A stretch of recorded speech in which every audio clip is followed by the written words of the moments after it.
So what I'm going to show you within this tutorial is how to use Google Slides, but the Q&A feature. So what you'll see here is if you're in Present and you click on this little box with the arrow or the triangle, you're going to go to Presenter View, Present with Audience Q&A, and view the speaker notes. So you'll just click on this.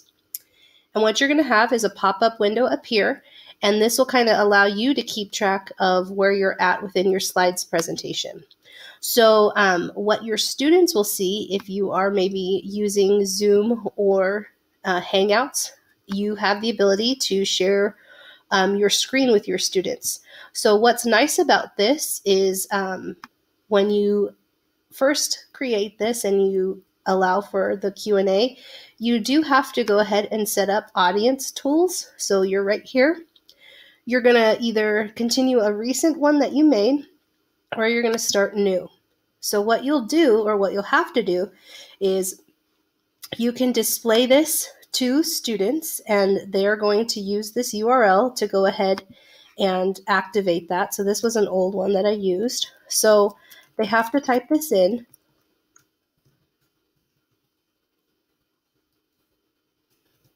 Oops. Make sure you type it right. Case sensitive. And then they will actually see this screen appear. So they'll follow along and watch your video that's going on, that's maybe explaining your lesson, but they have the ability to ask the question. So how do I solve for this again? Again, I'm just using a presentation that I have. Now they can ask anonymously if they don't want to be put out on blast, but once they hit submit, again, this is what you will see on your end. So you're on this slide and it tells you the kid's name at the time. How do I solve for this again? And then maybe you can hide that or present it so that way you can see.